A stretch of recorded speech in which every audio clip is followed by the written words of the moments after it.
Bismillah ar-Rahman ar-Rahim. Bonjour chers auditeurs, aujourd'hui on n'est pas au bureau, ça change un petit peu, on est plutôt au salon. Euh, c'est un poste qui ne concerne pas particulièrement le Reiki, mais qui revient sur certains éléments que j'ai indiqués.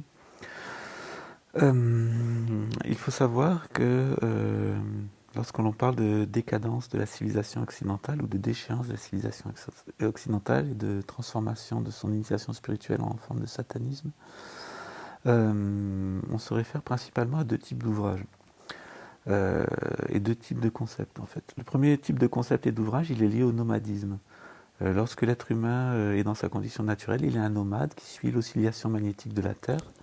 Et cette oscillation magnétique de la Terre face au Soleil fait que spontanément, comme les oiseaux migrateurs, il va avoir un cycle rotatif sur la planète avec une position pour chacune des saisons. Printemps, été, automne, hiver, qui va amener le déplacement de ces campements. On s'aperçoit aussi qu'il y a 12 grands types spirituels qui apparaissent. On retrouve ça dans les tribus amérindiennes avec les 12 clans, mais on trouve aussi ça dans les 12 tribus des nomades d'Israël, lorsque les Hébreux se sont nomadisés au sortir d'Égypte. On retrouve ça dans les 12 travaux d'Hercule, les 12 apôtres de Jésus, qui est une nomadisation de l'influence de la civilisation de Jérusalem, davidienne. Les 12 signes du zodiaque, les 12 signes astrologiques chinois, etc. Les 12 mentors spirituels du bouddhisme Shingon. Donc ces 12 éléments spirituels, ils sont décrits différemment par les 12 traditions spirituelles, par toutes les traditions spirituelles. Fondamentalement, je les étudie dans toutes. Je me réfère, dans le cadre du monothéisme abrahamique, à l'ouvrage d'Ibn Arabi, que voici, que vous voyez à l'envers, qui est La sagesse des prophètes. Donc Ibn Arabi, c'est un saint andalou, européen, musulman, mais aussi chrétien et juif, du XIIIe siècle. Il décrit 12 types de spiritualité, 12 types de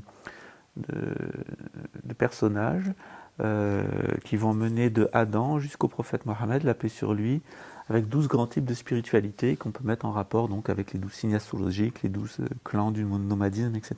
Donc je vous renvoie à son ouvrage qui est très intéressant, où à travers la vie de ces 12 patriarches et de leur type de sainteté, il explique le développement spirituel de l'humanité. Lorsque l'humanité se sédentarise, elle se coupe de l'oscillation magnétique de la Terre et elle n'est plus en contact avec les 12 constellations et elle a plus ses 4 positions sur Terre, mais elle va inverser son processus. Il y a 4 types de mentalités qui vont apparaître en rapport avec les 4 éléments au sein de l'espace, donc l'air, le feu, l'eau et la terre. L'ouvrage de référence sur ce sujet-là, c'est La République de Platon, que vous voyez à l'envers. J'essaierai d'y remédier une prochaine fois. Donc Platon, dans La République, il y a un certain nombre de livres.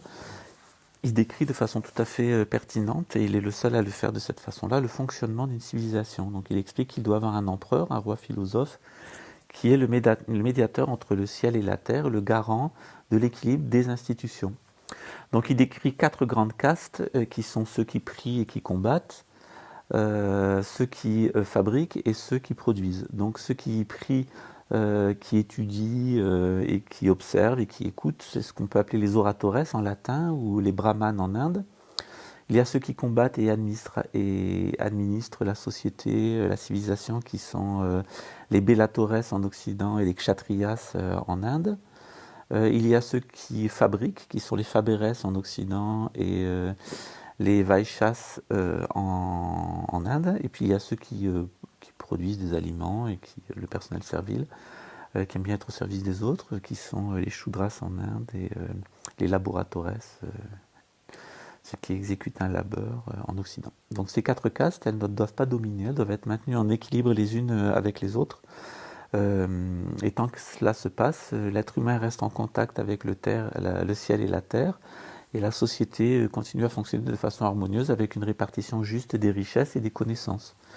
Donc il faut savoir que Platon dit que les 2 castes de combattants et de méditants en fait ont plutôt accès à la métaphysique et sont capables donc d'accéder aux 5 études propédeutiques qui sont les mathématiques, la musique, l'astrologie et l'astronomie, la géométrie plane et la géométrie dans l'espace qu'il appelle la stéréométrie. Donc lorsqu'on possède ces 5 sciences, en relation avec les 5 sens et les 5 éléments, on est capable d'avoir une connaissance métaphysique et psychologique intégrale du monde, et évidemment matérielle. Les gens des 2 castes inférieures de la société c'est-à-dire les fabricants et les producteurs, eux ne sont pas capables d'accéder aux inquiétudes propédeutiques, mais ils vont y accéder par le domaine de la foi et de l'opinion personnelle. Donc c'est à eux est destinée la religion avec ses cultes, ses dieux, etc. Parce qu'eux ont tendance à s'enfermer dans leur subjectivité, être orientés vers la terre au lieu d'être orientés vers le ciel, comme le font les deux castes supérieures. L'empereur est là pour maintenir cet équilibre entre ces deux grandes tendances, d'aller vers le ciel et d'aller vers la terre, et ensuite ces quatre castes réunies en croix au sein de l'espace. Donc vous vous apercevrez que dans toutes les civilisations traditionnelles, l'espace des villes est divisé en quatre, selon l'axe Cardo-Decumanus, un axe nord-sud, est-ouest, qui va permettre de répartir les quatre castes à l'intérieur de la société, avec au centre le forum ou l'agora, où il y a les institutions religieuses et politiques et où tout le monde peut se réunir. Platon nous explique que lorsque ce système se corrompt, d'abord l'empereur disparaît, c'est-à-dire qu'il n'y a plus de roi philosophe qui travaille pour la société dans l'intérêt général, mais il y a souvent un empereur qui devient égoïste, qui va prendre le pouvoir au nom de sa famille, de son intérêt personnel. C'est ce qui se passe en Égypte et qui amène la dégénérescence et la décadence de l'institution égyptienne et la fuite des Hébreux, puisque l'empereur est devenu un tyran, et un agriculteur et un tyran et un génocidaire, un écocidaire et un génocidaire. Donc avant d'en arriver là, il y a un processus qui est décrit par Platon, où on voit se succéder 4 types de régimes imparfaits. Le premier, c'est la timocratie, le deuxième, c'est l'oligarchie, le troisième, c'est la démocratie, le quatrième, c'est la tyrannie. Donc dans le cas de la timocratie, ce qui se passe en Europe au XIe siècle, c'est lorsque l'institution religieuse, l'autorité spirituelle, rentre en lutte contre l'empereur. En l'espèce en Europe, le Saint-Empire romain germanique. Au XIe siècle, on a le pape qui s'affirme le mandataire de Dieu sur terre, c'est-à-dire le représentant du Christ, ou l'équivalent du Christ, et va rentrer en lutte contre l'empereur à la germanique. Il va s'associer avec ça avec les nationalistes capétiens, qui représentent la noblesse marchande, et donc ils vont amener, donc cette lutte va amener le déplacement de la papauté vers Avignon et ce qu'on va appeler la querelle des antipapes, puisqu'on va avoir jusque 3 voire 4 papes nommés successivement ou en concurrence en même temps en Europe, ce qui va amener une dégénérescence, une décadence de l'autorité spirituelle qui de toute façon sanctionne la période des Borgia et une déchéance totale de l'institution religieuse. À ce moment-là, on assiste à plusieurs processus. Donc il y a le processus d'inquisition, on a le processus de captation des fonds vaticanaux, et puis on a un processus de montée du nationalisme. Donc la montée du nationalisme, c'est lorsque les gens qui sont nés à un endroit s'affirment supérieurs aux autres, et non plus des membres d'une grande civilisation qui réunit toutes sortes d'ethnies. C'est ce qui se passe en France avec les Capétiens. Le nationalisme français qui va initier les autres formes de nationalisme, dont le point de chute sera le nationalisme allemand et le nationalisme talmudiste qui donnera le sionisme, qui sont des formes de nationalisme génocidaire, ou qu'ils soient ouverts ou fermés, basés sur la domination de la race et de la nation. L'autre mouvement, c'est un phénomène d'inquisition où l'autorité spirituelle n'accepte plus la dissidence idéologique et va rentrer en lutte contre toutes les formes de connaissance. Les Templiers vont être accusés de baphométisme, c'est-à-dire que baphométisme, c'est une contraction de Baptiste à cause de Saint Jean-Baptiste, le cousin de Jésus, et de Mahomet, donc le prophète Mohammed, la paix sur lui, qui est donc la personne qui a révélé la dernière étape du monothéisme abrahamique. Donc ce qui se passe à partir du IXe siècle, c'est que, en parallèle du mouvement de nationalisme en France, de dégénérescence de l'autorité vaticane, il y a une partie de la noblesse qui a accès à l'ésotérisme islamique, notamment à la tradition ésotérique de l'islam, et qui va se rénover de l'intérieur et amener le grand mouvement des cathédrales et le grand mouvement initiatique occidental mené par l'ordre du Temple. Ce mouvement initiatique occidental, il est formidable, il va nous amener une très très belle civilisation qui a son apogée au XIIe et au XIIIe siècle, qui sont des siècles de bonheur de bonheur intégral en Occident, qui vont être sanctionnés au XIVe siècle par cette grande crise de dégénérescence de l'autorité spirituelle vaticane. Donc cette destruction de l'ordre du Temple, elle aura de très graves conséquences, c'est-à-dire que le pouvoir monétaire va échapper au pouvoir impérial et à l'ordre du Temple et être donné aux nations et ensuite à la noblesse marchande, qui amènera la situation actuelle du secteur bancaire. Et puis elle va amener aussi à une révolte de la noblesse contre l'autorité spirituelle, avec une grande lutte entre la noblesse terrienne et la noblesse marchande, qui amènera à l'élimination de la noblesse terrienne.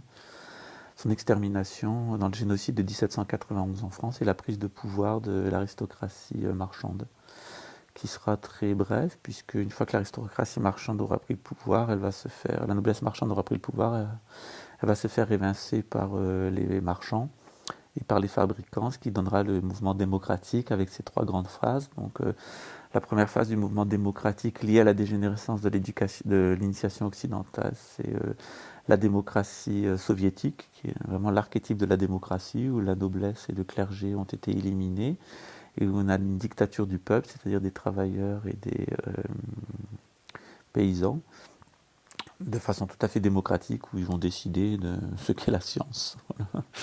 Et ça va conduire donc à un échec économique, à un génocide et à un écocide, et la chute de l'Union soviétique après une période de pouvoir de 72 ans. Donc pareil avec le nationalisme, qui est le deuxième type de mouvement démocratique. Donc Hitler a été parfaitement élu par le peuple allemand, notamment par les catholiques et les protestants allemands qui l'ont porté au pouvoir, par peur du marxisme et de l'Union soviétique. Et avec l'aide des capitalistes anglo-saxons de Wall Street, puisque c'est Wall Street, Ford, Dupont de Nemours et d'autres grandes firmes américaines liées à la famille Rothschild qui ont soutenu l'avènement d'Adolf Hitler, qui était d'ailleurs lui-même un membre de la famille Rothschild de Vienne. Donc ce mouvement démocratique va donner le Troisième Reich avec et le franquisme en Italie, le mussolinisme en Espagne et le mussolinisme en Italie. On a un avènement démocratique, mais cette fois-ci non pas sous la forme de la dictature des travailleurs et des producteurs, mais sous la forme de la dictature des propriétaires fonciers. Donc ça amènera aussi un écocide et un génocide avec la Deuxième Guerre mondiale. Maintenant on est dans la troisième phase des grands mouvements démocratiques, égalitaristes, qui est le mouvement sioniste, qui a mené donc la chute de l'Union soviétique et la chute du Troisième Reich, qui lui aussi est soumis à un cycle de 70 ans. Donc l'Union soviétique c'est 72 ans, 1917-1989. Le nationalisme fasciste allemand s'est subi le même cycle, donc 1871, 1872-1944, l'écrasement du Troisième Reich. Et on a aussi un cycle de 72 ans chez les sionistes qui amènera en 2019 la fin de l'État d'Israël et l'explosion de l'Union européenne et une guerre avec la Russie. Donc ces cycles de 72 ans des 3 régimes démocratiques est annoncé par l'Apocalypse de Saint Jean, où il dit que la bête crachera, l'antéchrist crachera 3 grenouilles, qui sont 3 faux prophètes, 3 idéologies fausses, donc portées par Marx, Herzl et Hitler. Donc Marx pour le marxisme, Hitler pour le fascisme et Herzl pour le sionisme, qui est la dernière phase des grands mouvements démocratiques. La fin de ces 3 grands mouvements démocratiques va amener le pouvoir d'une tyrannie mondialiste, qui est le règne de l'Antéchrist, prophétisé par Saint Jean, mais qui apparaît aussi dans les écrits de Padmasambhava, dans les Manvantara Purana de l'Inde, les lois de Manu, et dans un certain nombre d'autres écrits traditionnels, où on sait qu'il y a l'avènement d'une contre-civilisation qui sera une tyrannie telle que l'a décrit Platon, qui sera caractérisée par 3 choses. Donc il y aura une fausse religion universelle qui a été préparée avec le New Age aux États-Unis. Il y aura une contre-initiation, c'est-à-dire une initiation traditionnelle qui sera devenue satanique. Donc c'est le cas de l'initiation occidentale qui avait pris 3 formes, donc la forme du compagnonnage en France, de la templière en Allemagne et maçonnique en Angleterre, qui va amener donc le mouvement socialiste, le mouvement fasciste en Allemagne et le pseudo-maçonnisme avec le sionisme en Angleterre. Donc moi je suis très fâché lorsque je vois que l'initiation occidentale, notamment la maçonnerie qui est devenue franc-maçonnerie, est traînée dans la boue et est considérée comme étant responsable du sionisme et du nouvel ordre mondial et de la situation de tyrannie actuelle vers laquelle on se dirige. Et je rappellerai seulement cette phrase de René Guénon dans un livre très intéressant que je vous conseille d'étude, qui est Études sur la franc-maçonnerie et le compagnonnage, vous voyez à l'envers toujours, où René Guénon fait cette précision sur l'illuminatisme allemand qui est devenu l'illuminatisme anglo-saxon et notamment la thématique sioniste du nouvel ordre mondial. Guénon dit, voilà, aussi les illuminés de Bavière ne furent point une secte maçonnique, mais une organisation qui de l'extérieur chercha à s'emparer de la maçonnerie, ce qui était tout à fait différent. Donc on est page 225 de Études sur la franc-maçonnerie et le compagnonnage. Donc il faut savoir que cette dégénérescence de l'initiation templière allemande, elle a amené l'illuminatisme, qui a été une prise de pouvoir venue de l'extérieur, d'une secte hétérodoxe d'origine moyenne-orientale, de yézidis et de khazars, donc de ces faux juifs qui sont venus de la Khazarie. La Khazarie est un petit royaume qui a vécu entre le 8e et le 13e siècle sur la place de l'ancienne Babylonie, dans l'actuelle Géorgie notamment, et qui avait un culte satanique qui était issu du zoroastrisme et de Babylone, qu'on appelle dans la Bible un culte némrodien d'opposition à Dieu, avec toute la thématique de la drogue, des hydrocarbures, etc., qu'on va retrouver dans la thématique du nouvel ordre mondial et du règne de l'Antéchrist. Et ces gens-là, en fait, se sont judéisés en surface sous l'influence du talmudisme pour se protéger des persécutions islamiques. Et lorsque ce petit empire a été détruit au XIIIe siècle par les Turco-Mongols, qui ont tout à fait compris à qui ils avaient affaire, c'est-à-dire des faux juifs et une forme de satanisme, ont détruit ce peuple-là et son élite, sa contre-élite a migré vers l'Occident, est arrivée en Pologne, s'est présentée comme des juifs et des descendants des tribus d'Israël, ce qui ne sont pas, absolument pas. Comme la plupart des sionistes, 97% des Israéliens n'ont aucun lien génétique avec les 12 tribus d'Israël. C'est une imposture totale qui a été dénoncée par Benjamin Friedman, qui était donc l'ancien chef de la délégation sioniste au traité de Versailles, qui avait charge de permettre l'avènement du national-socialisme allemand et d'Hitler, qui lui a dénoncé cette falsification du judaïsme par les Ashkénazes et qui sont les descendants des Khazars, et qui a expliqué ce que serait la thématique du nouvel ordre mondial, donc dans un livre qui s'appelle Khazars, The Facts are the Facts, que vous pouvez trouver sur le Wikipédia en tapant Benjamin Friedman. Vous aurez accès donc à son œuvre et sa dénonciation, qui correspond à ce que la Bible appelle la synagogue de Satan, composée donc de faux juifs, donc ces Ashkénazes, et donc ces sionistes, ces nationalistes juifs, mais ils ne sont pas juifs, et aussi une dégénérescence de la tradition spirituelle occidentale chrétienne en protestantisme anglo-saxon et de son initiation en franc-maçonnisme. Donc il y a une dégénérescence de la religion dans le protestantisme et de l'initiation dans le franc-maçonnisme anglo-saxon, qui en fait a une forme franc-maçonnique, mais n'est pas de la maçonnerie, et n'est pas une initiation, est une contre-initiation. Donc le règne de l'Antéchrist sera basé sur ces thématiques-là, donc une fausse religion, une contre-initiation et une volonté de parodier la mission spirituelle des Juifs, avec une mission anti-spirituelle de juifs ou de faux juifs apostats, dans lesquels on va retrouver Einstein, l'inventeur de la bombe atomique, Zuckerberg avec Facebook, qui est la plus grosse opération de renseignement et de flicage mondial. On a aussi Freud avec sa falsification de la religion, Bergson, Jung, c'est toute la clique de la synagogue de Satan qui bien entendu n'engage absolument pas les juifs, qui n'a aucun contact génétique, intellectuel avec le judaïsme, mais qui est une falsification satanique des thématiques du judaïsme.